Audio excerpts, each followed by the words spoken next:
Assalamualaikum warahmatullahi wabarakatuh. Kembali lagi di channel Berita Mistis. Untuk kisah kali ini masih ada sebuah cerita dari tulisannya MC Dik Tanya Demit. Dan untuk kisah yang akan saya bawakan kali ini, sebuah kisah yang berjudul Teror Pocong Ketika Sekolah. Sebelum kita lanjut ke ceritanya, tekan dulu tombol like video ini dan jangan lupa tekan juga tombol subscribe channel ini. Nyalakan juga lonceng notifikasinya agar tidak ketinggalan cerita-cerita lainnya. Dan buat teman-teman yang pengen belanja-belanja, nanti silahkan saja klik etalase yang ada di pojok kiri bawah, atau teman-teman bisa kunjungi link pembelian yang ada di kolom deskripsi. Dan seperti apa untuk kisah kali ini? Langsung saja kita masuk ke ceritanya.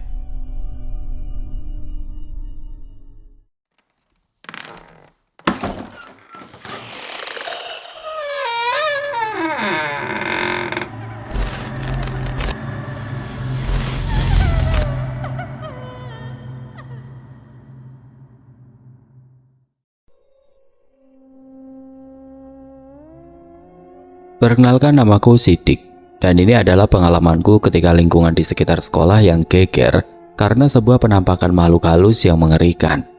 Kejadian itu terjadi di tahun 2007, dan aku pada saat itu sudah menginjak kelas 2 SMK. Jujur, pada waktu itu aku sering bolos dan tidak masuk sekolah. Sekolahku yang jauh dari rumah membuatku leluasa untuk tidak bersekolah. Aku sering berkata kepada keluargaku bahwa aku menginap di rumah teman. Padahal aku seringkali menginap di salah satu warnet yang ada di dekat sekolah pada saat itu. Karena pada tahun itu sedang ramai game online yang ada di warnet-warnet, sehingga aku sering menginap selama beberapa hari di dalam sana. Bahkan aku baru menyadari hari ini bahwa aku sudah menghabiskan banyak waktu dan uang hanya untuk memainkan permainan tersebut daripada belajar. Warnet tempatku bermain terletak di dekat perkampungan yang ada di dekat sekolah. Perkampungan itu adalah perkampungan kecil karena hanya ada rumah dan beberapa tempat usaha di dekat jalan raya, sedangkan di belakangnya adalah hamparan sawah yang luas dan ada pemakaman umum di tengah-tengahnya.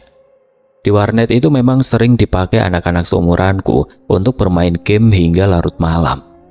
Warnet yang aku tempati itu memang sedikit unik. Ada 10 bilik komputer yang ada di sana, juga salah satu parkiran dengan pintu kaca yang bisa melihat keluar. Aku masih ingat, bilik yang langsung bisa melihat ke arah jalan itu adalah bilik nomor 9 dan 10. Karena letaknya paling ujung, kedua bilik itu terdapat kaca besar yang bisa melihat langsung ke arah luar. Sehingga siapapun yang ada di bilik tersebut bisa melihat ke arah luar jendela yang langsung tembus ke jalan besar. Aku masih ingat tepat di hari Sabtu, aku dan beberapa temanku memutuskan untuk begadang di warnet. Kami menempati bilik warnet masing-masing sambil memainkan game online, karena di tahun itu game online sedang ramai dimainkan di warnet tersebut. Semuanya sangat fokus dengan game yang sedang kami mainkan. Tidak ada sesuatu yang ganjil atau hal-hal yang membuat kita merasa aneh di warnet tersebut pada malam itu, hingga tepatnya pada jam 1 malam. Tiba-tiba seseorang yang ada di bilik ke-10 berteriak. Dia berlari ke belakang melewati semua bilik yang ada di sana dan berlari ke arah belakang warnet dengan wajahnya yang ketakutan. "Ah, pocong!" Aku yang duduk di bilik tengah bisa melihat bagaimana dia berlari sekuat tenaga dari bilik 10 sambil menabrak sendal-sendal kami yang disimpan di luar bilik. Sontak hal itu membuatku dan para pengunjung yang lain langsung berdiri. Kami langsung melirik ke arah kaca yang besar di bilik nomor 10. Aku yang penasaran ingin melihat apa yang sedang dia lihat. Namun karena orang-orang dari bilik yang lain ikut berlari, sehingga aku pun tidak sempat untuk melirik ke arah kaca dan ikut berlari ke belakang warnet. Wajah-wajah kami mendadak pucat. Kami berdesak-desakan untuk keluar dari lorong warnet yang sempit itu. Aku bisa melihat orang tersebut jongkok di pojok ruangan. Wajahnya tertunduk dengan tubuhnya yang bergetar. Suasana warnet yang tadinya ramai dengan suara dari game online kini berganti dengan suara teriakan dan suara gaduh dari para pengunjung warnet yang berkumpul di belakang sana. Hal itu tentu saja membuat pemilik warnet yang awalnya tertidur pulas tiba-tiba terbangun dari kursi operator. Dia mendekat ke arah kami dan langsung bertanya atas apa yang terjadi. Orang yang ketakutan itu hanya bisa menunduk dan diam, sehingga operator warnet sampai harus memberikan teh hangat agar dia tenang. Beberapa dari kami juga langsung mencoba untuk keluar dari warnet, mencari tahu apa yang dia lihat. Namun kini tidak ada apapun di sana. Butuh waktu hingga 10 menit hingga dia bisa tenang.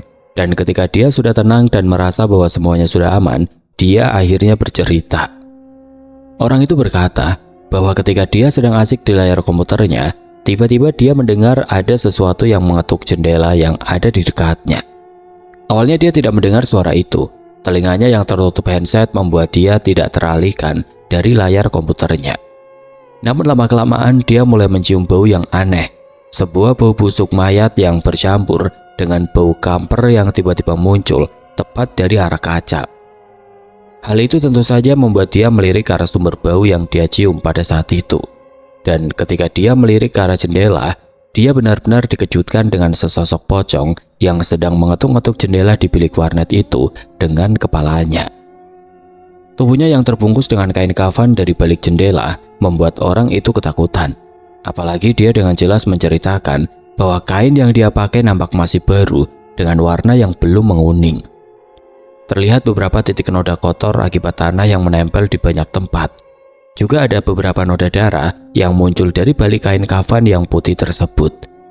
Dengan gemetar orang tersebut kembali menceritakan bahwa dia melihat bahwa tali pengikat di bagian kepalanya masih terikat dengan sangat kencang. Dan dia melihat wajahnya tampak pucat dengan kedua kapas yang masih menempel dari lubang hidungnya. Kedua matanya terbelalak dengan kedua bola matanya yang melotot tajam ke arahnya. Dia benar-benar kaget dengan sosok pocong yang tiba-tiba muncul di sana, dan bukan hanya itu saja. Ada hal yang membuat dia berteriak, yaitu ketika pocong itu berkata, tolong bukain tali pocongnya, tolong bukain." Pocong itu berkata kepada orang itu, dan hal itulah yang menjadi awal kekacauan di warnet itu terjadi. Aku yang berada di belakang warnet bersama dengan para pengunjung lain langsung bergidik ketakutan. Sambil melirik ke arah kaca yang ada di bilik nomor 10, kami hanya bisa terdiam dan butuh waktu sekitar 10 menit hingga kami berani memasuki ke bilik masing-masing. Kami memastikan bahwa pocong yang dia lihat sudah menghilang. Pemilik warnet dan operator yang terbangun akibat kejadian itu memastikan bahwa dia akan berjaga di luar agar tidak terjadi lagi kejadian yang baru saja terjadi. Hingga akhirnya beberapa orang yang tadi berada di dalam bilik akhirnya memilih untuk nongkrong di depan warnet. Sementara aku dan beberapa orang lainnya masuk kembali ke bilik warnet dengan jantungku yang masih berdetak kencang. Cerita tentang kemunculan pocong di warnet itu tentu saja menyebar dengan cepat. Sosok pocong yang muncul di sana menjadi obrolan di sekolahku yang letaknya tidak jauh dari warnet tersebut. Beberapa orang bertanya kepadaku atas apa yang terjadi di warnet tersebut, dan aku hanya menceritakan yang aku alami pada saat itu. Mereka bertanya apakah aku melihatnya, dan aku menjawab bahwa aku tidak melihatnya. Aku hanya merasakan bagaimana kami ketakutan di warnet itu sepanjang malam ketika kejadian tersebut. Hal itu tentu saja menjadi pertanyaan bagi kami dan pemilik warnet. Kenapa tiba-tiba muncul pocong di warnet mereka? Beberapa orang berkata mungkin ini ada hubungannya dengan persaingan usaha, karena di tahun 2007 warnet sedang ramai di mana-mana. Sehingga banyak orang yang membuka warnet dan saling bersaing satu sama lain. Namun beberapa juga berkata bahwa mungkin saja ada orang yang meninggal dan belum dibukakan tali pocongnya. Namun kami tidak tahu siapa yang meninggal tersebut. Karena kalau ada yang meninggal, pemilik warnet pasti tahu. Karena pemakaman umum ada di belakang warnet, sehingga apabila ingin ke pemakaman harus melewati gang yang ada di dekat warnet tersebut. Awalnya kami kira kemunculan pocong itu hanya terjadi di warnet tersebut saja, namun ternyata itu hanyalah permulaan dari teror yang sebenarnya. Beberapa hari setelah kejadian yang ada di warnet, aku beberapa kali mendengar cerita tentang kemunculan pocong itu lagi. Rupanya pocong tersebut muncul di beberapa tempat. Yang aku ingat pada saat itu, aku ditanya oleh pemilik kantin yang tahu cerita tentang pocong itu di warnet. Awalnya aku tanya kenapa. Dan dia berkata bahwa ibu mertuanya ditampaki pocong yang mungkin sama dengan apa yang terjadi di warnet. Pemilik kantin itu bercerita bahwa ketika kemarin subuh, ibu mertuanya yang berjalan sendirian ke pasar melalui gang, tiba-tiba dikejutkan dengan kemunculan sosok yang berdiri di ujung gang yang gelap. Sosok itu membelakanginya menghadap ke arah gang yang ada di depannya. Gang tersebut memang diapit oleh sawah di sisi kiri dan kanan jalan, sehingga tidak ada penerangan pada saat itu. Awalnya dia mengira bahwa itu adalah warga yang ingin ke masjid, namun ketika dia mendekat, sosok itu tiba-tiba melayang, lalu membalikkan tubuhnya, dan ibu itu baru sadar bahwa apa yang dilihatnya adalah pocong. Sosoknya nampak sama dengan yang terjadi di warnet beberapa malam yang lalu. Kain kafanya nampak masih terlihat baru, dan ada beberapa noda kotor yang ada di kain kafanya. Lalu dengan tubuhnya yang melayang, pocong itu berkata kepada ibu tersebut, "Bu, tolong bukain, Bu." Ibu mertua dari pemilik kantin itu seketika panik. Dia melempar keranjangnya yang masih kosong dan berlari pulang sambil berteriak ketakutan. Hal itu tentu saja membuatku merinding ketika mendengarnya. Dan para siswa yang mendengar cerita itu dari pemilik kantin membuat suasana kantin menjadi riuh dengan obrolan pocong tersebut. Cerita tentang pocong itu tentu saja menyebar, terutama kepada anak-anak kelas 1 yang sekolah dari siang hingga sore. Mereka seperti tidak mau berlama-lama di sekolah. Mereka segera pulang ketika jam pelajaran usai. Begitu juga dengan para guru dan penjaga sekolah, mereka memilih pulang lebih cepat. Karena kemunculan pocong itu selalu muncul di sekitaran sekolah ini, sehingga membuat mereka ketakutan. Aku yang rumahnya jauh dari sekolah nampak tidak khawatir dengan kemunculan pocong itu, sehingga aku hanya mendengar kejadian demi kejadian yang terjadi di sekitar sekolah pada saat itu. Setelah beberapa hari berlalu setelah kejadian ibu mertua dari pemilik kantin, aku yang datang paling pagi tiba-tiba merasa aneh. Karena tukang batagor yang seharusnya ada di depan sekolah tiba-tiba tidak dagang. Kemana dia ya? Tumben, kalau kayak gini aku sarapan apa sekarang? Gumamku yang melihat roda batagornya yang kosong pada saat itu. Aku hanya menghela nafas, lalu masuk ke sekolah dan belajar seperti biasa. Obrolan tentang pocong itu masih aku dengar ketika istirahat tiba. Bahkan aku dan teman-temanku menebak-nebak tentang apa yang sebenarnya terjadi. Karena pocong itu selalu muncul di lingkungan dekat sekolah ini. Tepat ketika siang dan kami pulang sekolah, aku melihat tukang batagor itu sudah berdagang di dekat sekolah. Aku yang penasaran kenapa dia tidak datang tadi pagi, tentu saja mendekat kepadanya. Dan tidak lama aku bertanya kenapa dia tidak datang. "Mang, kenapa tadi tidak dagang?" Wajah tukang batagor itu mendadak pucat. Dia hanya terdiam dan seperti malas untuk menjawab atas apa yang aku tanyakan. Aku pun memesan batagor 1 porsi agar suasananya bertambah cair. Dan ketika sedang memakan batagor di sana, aku bertanya lagi tentang apa yang sebenarnya terjadi. Awalnya tukang batagor itu tidak mau menjawab, namun secara tiba-tiba ada salah satu siswi yang datang dari arah sekolah ke arahnya. Lalu dia memesan batagornya dan berkata, "Mang, kata si ibu kantin tadi Mang nggak dagang pagi itu karena melihat pocong ya?" Jujur aku langsung tersedak ketika mendengar hal itu dari siswi tersebut. Dan setelah aku menelan batagor yang ada di mulut dan minum air yang aku bawa, aku kembali bertanya, "Bener Mang, Mang lihat pocong?" Tanyaku kembali. Dia mengangguk pelan, wajahnya semakin pucat. Aku bisa melihat ada sebuah ketakutan yang muncul di wajahnya, dan itu terlihat sangat jelas di siang itu. Aku yang penasaran akhirnya meminta dia bercerita, dan dia akhirnya mengangguk karena aku juga berkata bahwa aku juga mengalami kejadian yang sama ketika sedang berada di warnet beberapa hari yang lalu. Mang Batagor akhirnya bercerita bahwa hal itu terjadi ketika subuh jam 4 pagi, di mana pada saat itu Mang Batagor yang baru saja selesai membuat adonan di kontrakannya, dia datang dan mendorong gerobaknya ke depan sekolah untuk bersiap-siap. Memang Mang Batagor ini sudah berjualan dari pagi, karena selain berdagang di depan sekolah, dia juga menunggu para pekerja pabrik yang melewati jalanan di depan sekolah di setiap paginya. Awalnya Mang Batagor melakukan persiapan seperti biasa. Dia membersihkan gerobaknya, mengambil air untuk membersihkan piring-piring dan gelas kotor, lalu menata adonan, bumbu-bumbu yang nantinya ditata di dalam gerobaknya. Namun tepat ketika dia sedang menyiapkan kompor dan wajan yang akan dia pakai untuk menggoreng batagor, dia dikejutkan dengan kemunculan sosok pocong yang ada di balik kaca gerobaknya. Dia berdiri diam dengan wajahnya yang pucat. Mang Batagor menjelaskan dengan sangat detail bagaimana wajahnya yang menyeramkan itu menatapnya. Lalu dia juga bisa melihat bahwa kapasnya masih menempel di kedua hidungnya ketika dia melihatnya. Hal itu tentu saja membuat tubuh Mang Batagor mendadak lemas. Dia terjatuh di dekat gerobaknya, tubuhnya ambruk dan sempat pingsan selama beberapa menit. Awalnya dia menyangka bahwa itu karena halusinasi. Tubuhnya merasa kecapean sehingga dia pingsan. Namun tepat beberapa menit ketika dia sadar kembali, dia membuka kedua matanya kembali. Dan ternyata, apa yang dia lihat pertama kali bukanlah gerobak Batagor yang ada di dekatnya. Namun yang dia lihat adalah sebuah wajah yang pucat, dengan seluruh kepalanya ditutup oleh kain kafan yang diikat dengan kencang. Wajahnya itu terlihat sangat dekat, mungkin berjarak 1 atau 2 meter dari wajahnya sendiri. "Pokoknya mah ya dek ya," kata tukang Batagor itu dengan nada yang bergetar. "Wajahnya teh benar-benar nyeremin, kayak mayat yang baru saja dikubur dengan tali yang masih terikat.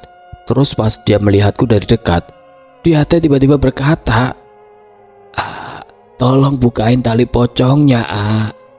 Tukang Batagor itu langsung memperagakan bagaimana pocong itu berkata kepadanya dengan jarak yang begitu dekat. Hal itu tentu saja membuatku merinding. Begitu juga dengan tukang Batagor yang wajahnya mendadak pucat. "Terus setelah itu gimana, Mang?" tanyaku sambil menyuap Batagor yang terakhir di piring. "Ya kabur lah dek, masa diajak dagang?" katanya sambil menggelengkan kepala. Tukang Batagor itu kembali bercerita, ketika dia kaget, salah satu tangannya secara tidak sengaja memukul wajah pocong itu. Lalu pocong itu terhempas, menembus kaca gerobak Batagor yang ada di belakangnya dan menghilang begitu saja. Aku yang mendengarkan cerita dari tukang Batagor itu hanya mengangguk pelan, dan di sana aku mendapatkan kesimpulan bahwa teror pocong ini kini semakin menyebar.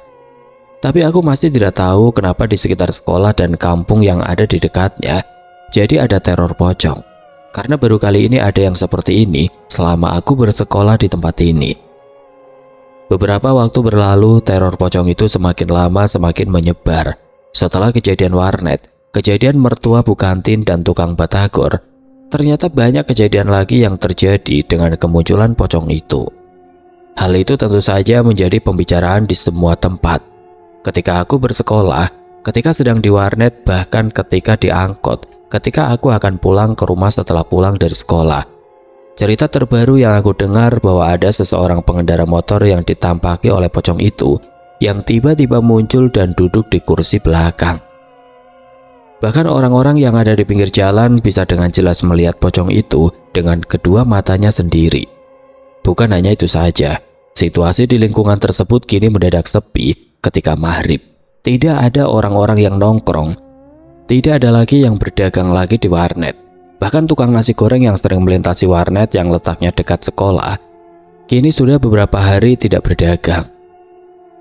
Katanya itu juga karena dia didatangi pocong dan meminta dibukakan tali pocong yang mengikat tubuhnya. Semakin lama semakin banyak kejadian tentang pocong itu.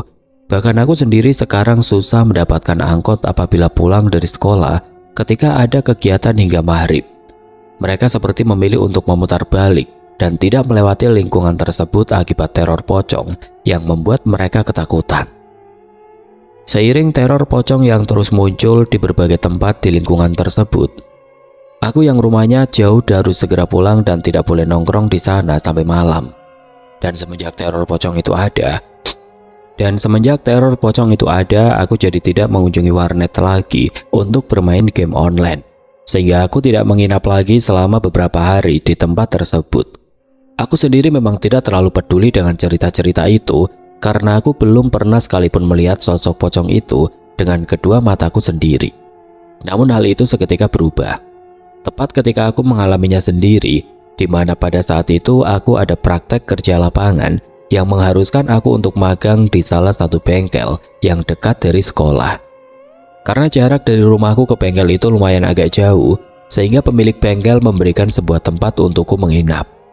Apalagi pada saat itu ada sebuah mobil yang sedang turun mesin di bengkel tersebut, dan kami mau tidak mau harus bekerja sampai malam, sehingga menginap di bengkel adalah salah satu solusi agar aku tidak pulang malam sampai rumah. Awalnya aku baik-baik saja, karena selain aku ada salah satu montir juga yang menginap di bengkel tersebut. Namun baru 4 hari aku magang di bengkel itu, montir yang menginap di tempat itu harus mendadak pulang. Katanya anaknya sakit sehingga dia harus pulang ke rumahnya yang letaknya jauh dari bengkel. Hal itu tentu saja membuatku sendirian di bengkel ini, dan aku ditugaskan dari pemilik bengkel untuk membersihkan tempat tersebut dan menutupnya sebelum nantinya aku buka lagi ketika pagi menjelang. Aku hanya bisa mengangguk ketika pemilik bengkel menugaskan seperti itu. Berarti aku sudah mulai dipercaya untuk membantu mereka semua. Apalagi mobil yang turun mesin sudah selesai diperbaiki, sehingga aku tidak terlalu banyak kerjaan dan hanya membereskan semua peralatan bengkel yang berserakan ketika bengkel tersebut sudah akan tutup di malam hari. Aku pun akhirnya mulai membersihkan bengkel tersebut ketika semua pegawai itu pulang, mulai dari menyapu lantai, lalu menyimpan kunci-kunci sesuai dengan tempatnya. Tidak lupa pula aku mengambil lap dan membersihkan beberapa meja dan mengepel lantai agar terlihat bersih dari kotoran oli yang sudah mengering. Aku baru selesai mengerjakan itu semua tepat jam 10 malam, dan ketika aku melihat ke depan bengkel, suasana malam di jalanan besar dekat bengkel tampaknya benar-benar sepi. Mungkin karena teror pocong itu yang membuat suasana di lingkungan ini kini menjadi sepi. Aku pun berjalan masuk ke bengkel tersebut. Rolling door besi yang masih tertutup setengah, kini aku tarik ke bawah. Setelah ujungnya menyentuh lantai, aku menguncinya dengan gembok besar di bagian bawah. Lalu aku juga memasang pelang besi di bagian tengahnya, seperti yang sering dilakukan montir ketika sedang menutup bengkel ini dari dalam. Jujur saja bengkel yang sepi tiba-tiba mengingatkanku kepada cerita-cerita pocong yang aku dengar. Apalagi dengan tidak adanya montir yang ikut menginap, aku sekarang sendirian dan aku jadi sedikit takut apabila pocong itu muncul di bengkel ini. "Dik, ayo jangan takut dik," gumamku yang mencoba memberanikan diri sambil berjalan ke arah pintu samping untuk menguncinya. Aku benar-benar memastikan bahwa semua pintu tertutup rapat sekarang. Aku juga memastikan bahwa semua lampu masih menyala. Dengan adanya cerita-cerita tentang pocong itu, aku jadi tidak mematikan lampu di seluruh bengkel. Aku sengaja membiarkannya menyala agar semuanya menjadi terang benderang. Setelah semuanya selesai, aku pun menyalakan radio yang ada di dekat kamar tidur. Aku sengaja menyalakannya untuk mengusir rasa takut yang aku rasakan secara perlahan. Setelah itu aku merasa bahwa aku butuh mandi. Badanku terasa lengket semua, sehingga aku pun pergi ke kamar mandi dan mulai membersihkan diriku sebelum nantinya aku beristirahat. Ketika aku sedang berada di dalam kamar mandi, tiba-tiba aku mendengar sesuatu yang aneh. Radio yang aku dengar tiba-tiba berputar sendiri, seperti ada yang memindahkan frekuensinya. Dan aku yang tahu bahwa aku sendirian di bengkel itu hanya bisa terdiam ketika suara dari radio itu berubah-ubah. Aku langsung mempercepat mandiku pada saat itu, memakai baju yang baru dan segera keluar dari kamar mandi. Namun tepat ketika aku keluar, suara radio itu tiba-tiba kembali menjadi normal. Lagu dangdut yang tadi menghilang kini terdengar lagi. Jujur aku seperti merasa ada sesuatu yang aneh di tempat ini. Aku mencoba mengatur nafasku. Aku juga mencoba untuk menepis bahwa hal itu adalah ulah pocong yang menjadi pembicaraan di lingkungan ini. Aku berusaha untuk menenangkan diriku dan aku berpikir, selama siaran di radio itu masih menyala, aku tidak perlu khawatir. Karena aku tidak akan mendengar apapun selain suara dari radio tersebut. Namun baru saja aku berkata seperti itu, tiba-tiba terdengar dengan jelas ada sesuatu yang terjatuh di bengkel. Seperti suara dari peralatan bengkel yang terjatuh dari papan gantungan. Jujur saja jantungku langsung berhenti berdetak. Lalu tidak lama kemudian wajahku mendadak pucat pasi. Aku hanya bisa melirik ke arah bengkel dari dekat kasur. Aku menahan nafas dan mendengarkan apa yang akan terjadi selanjutnya. Namun ketika aku mendengarkan, tidak ada suara apapun lagi. Yang ada hanyalah suara radio yang masih menyala di dekatku pada saat itu. "Tikus gitu," gumamku dengan suara yang pelan. Pikiranku berkecamuk. Aku terus berusaha berpikir positif karena aku selalu mengaitkan kejadian itu dengan kemunculan pocong yang menjadi teror di lingkungan ini. Aku terdiam selama beberapa detik, mencoba untuk memberanikan diriku kembali dan mulai berjalan ke arah bengkel. Aku memastikan bahwa tidak ada sesuatu yang aneh di sana, dan ketika aku bisa melihat bahwa tidak ada apapun selain mobil yang belum selesai diperbaiki, aku akhirnya mendekati ke arah sumber suara yang tadi aku dengar. Tapi ketika beberapa meter lagi aku sampai, aku tiba-tiba berhenti karena ternyata semua kunci yang tadi aku rapikan dan peralatan-peralatan yang tadi berserakan itu kini menggantung dengan rapi dan tidak ada satupun yang jatuh dari tempatnya. Jadi suara apa tadi? Aku hanya bisa menggelengkan kepala. Semuanya terasa aneh dan aku tidak tahu apa yang sebenarnya terjadi. Aku langsung melirik ke seluruh area bengkel dan di sana benar-benar tidak ada sesuatu yang mencurigakan. Sehingga aku pun akhirnya kembali masuk ke dalam sana, mencoba untuk beristirahat dan melupakan atas apa yang terjadi di bengkel pada malam ini. Jujur saja tidurku tidak nyenyak. Beberapa kali aku terbangun, beberapa kali pula aku mencoba untuk tidur kembali. Sendirian di dalam bengkel dengan teror pocong yang ada di lingkungan ini membuatku benar-benar tidak bisa tidur. Aku memaksa tubuhku untuk beristirahat dan setelah beberapa kali mencoba, aku akhirnya bisa tertidur pulas dengan segala ketakutan yang aku rasakan. Entah berapa lama aku tertidur di dalam bengkel ini, tiba-tiba aku kembali terbangun. Dan kali ini aku terbangun bukan karena suara yang tadi aku dengar, namun karena sebuah getaran yang terasa di atas kasur sehingga kedua mataku terbuka. Awalnya aku mengira bahwa itu akibat tubuhku yang berguling di atas kasur tersebut. Namun ketika aku membuka mata, aku tiba-tiba mencium bau yang aneh. Bukan bau oli, bukan pula bau dari logam yang ada di bengkel, tapi bau busuk, juga bau sesuatu yang terbakar. Bukan hanya itu saja, aku juga mencium bau yang lain, yaitu bau kamper yang menyengat ke arah hidung. Dan bau itu terasa sangat dekat dan pekat. Bau itu terasa dengan sebuah getaran yang terus aku rasakan, seperti ada yang bergerak di atas kasur ini selain aku. Tak lama kemudian aku merasa bahwa ada yang menyentuhku dari arah punggung, seperti ada yang menggeliat-geliat dari punggungku, sehingga aku yang baru saja bangun itu langsung refleks memalingkan wajahku. Namun tepat ketika aku memalingkan wajahku dan melihat ke arah belakang, tubuhku benar-benar membeku, karena yang aku takutkan kini muncul, dan jaraknya sangat-sangat dekat dengan tubuhku pada saat itu. Sosok pocong yang menjadi bahan perbincangan dari para warga yang tinggal di lingkungan ini kini muncul, dan kemunculannya pun sangat dekat, sehingga aku bisa dengan jelas melihat wujudnya dari dekat. Lampu yang menyala terang di atas sana membuatku bisa melihat bagaimana tubuhnya yang dibungkus oleh kain kafan putih yang sedikit agak kotor itu dengan sangat jelas. Noda-noda tanah juga beberapa noda berwarna merah di beberapa tempat terlihat olehku, dan itu benar-benar mengerikan. Bukan hanya itu saja, tubuhnya menggeliat-geliat seperti sedang berusaha melepaskan dirinya dari tubuhnya yang terikat oleh tali kafan yang mengkangnya.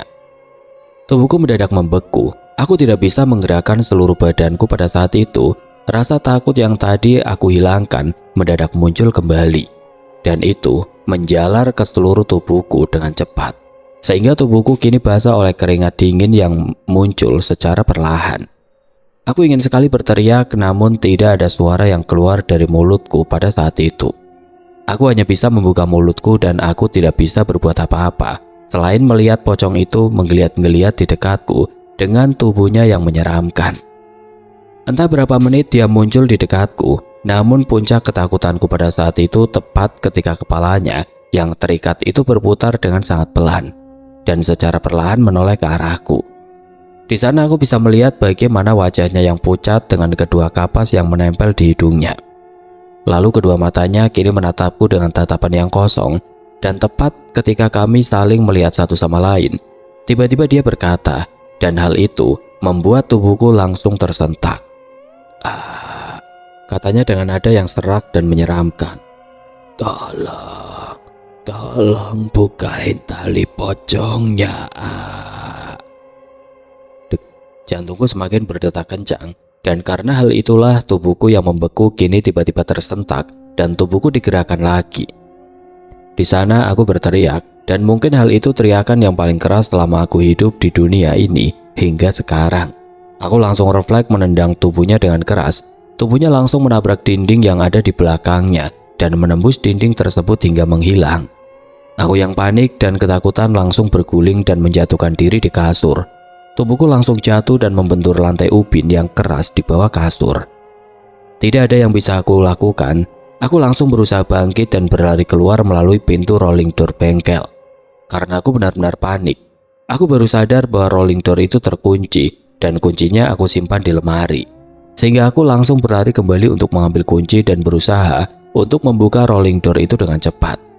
Kedua tanganku benar-benar bergetar ketika akan memasukkan kunci yang aku pegang ke arah gembok yang ada di dekatku. Beberapa kali aku melirik ke arah belakang. Aku takut pocong itu muncul lagi di belakang dan memintaku untuk membuka tali pocongnya. Aku terus berusaha untuk membuka gembok rolling door itu dan ketika gemboknya terlepas, aku langsung mendorongnya ke atas. Namun baru saja 10 cm aku menariknya ke atas, tiba-tiba ada sesuatu yang mengganjal, sehingga aku kesulitan untuk menariknya ke atas sana. Aku berusaha sekuat tenaga untuk menariknya, bahkan aku mendorong rolling door itu agar bisa ke atas dan aku bisa segera keluar dari bengkel ini.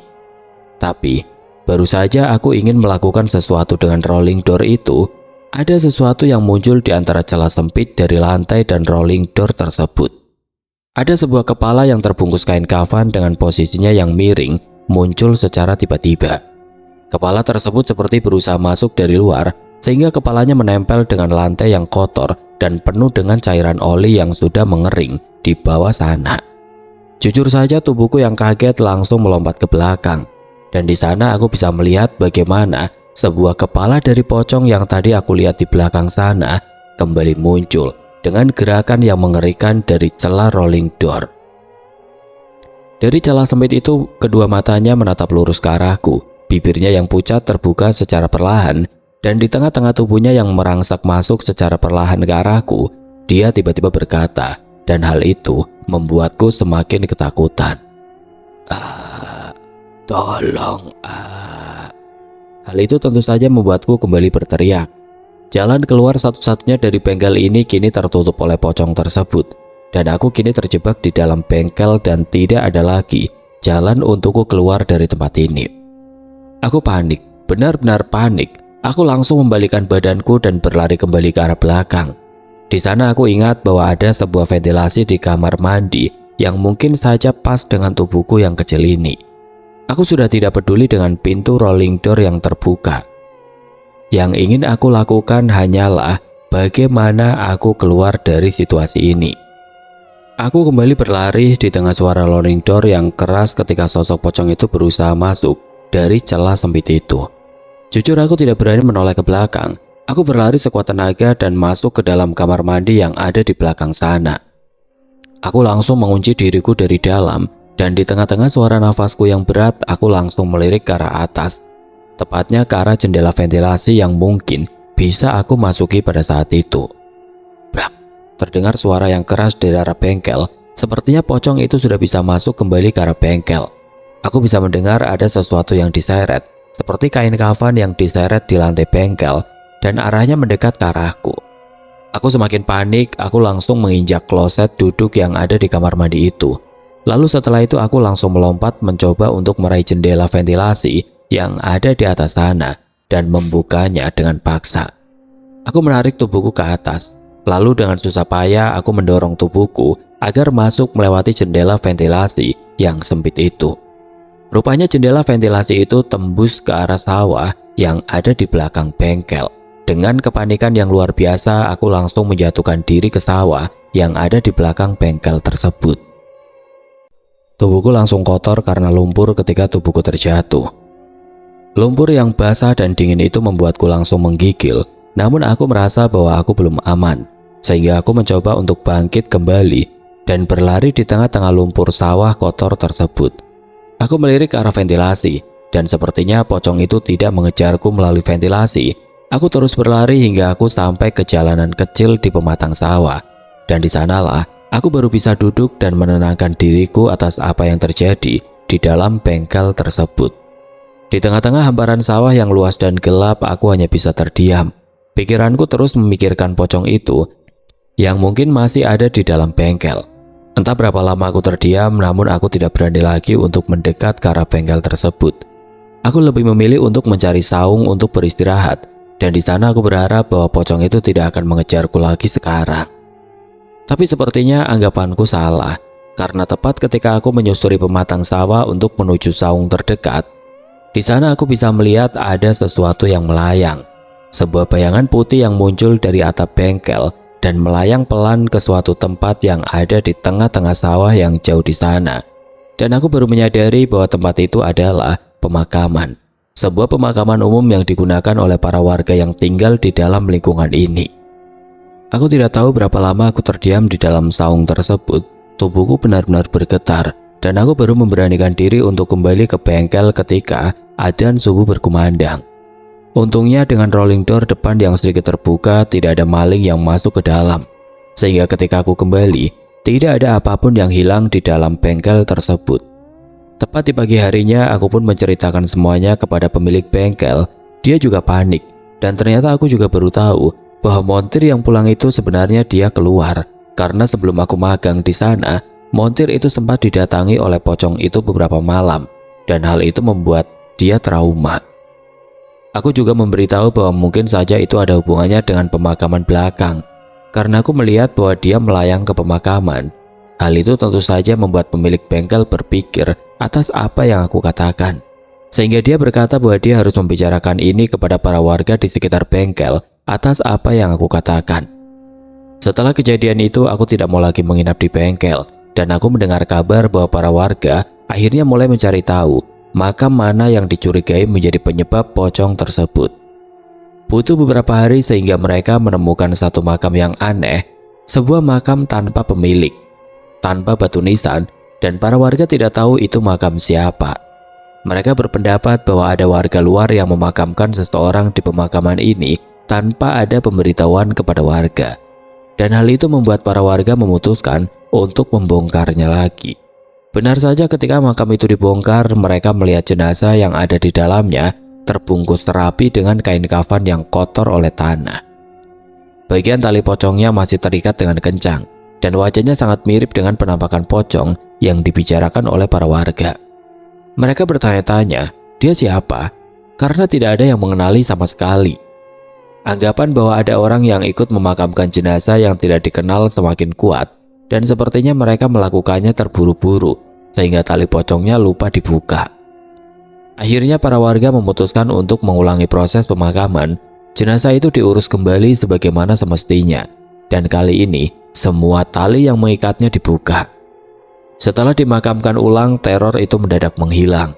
Tidak ada lagi penampakan, tidak ada lagi suara ketukan, dan tukang batagor yang ada di depan sekolah kini berdagang kembali tanpa khawatir dengan sosok pocong itu.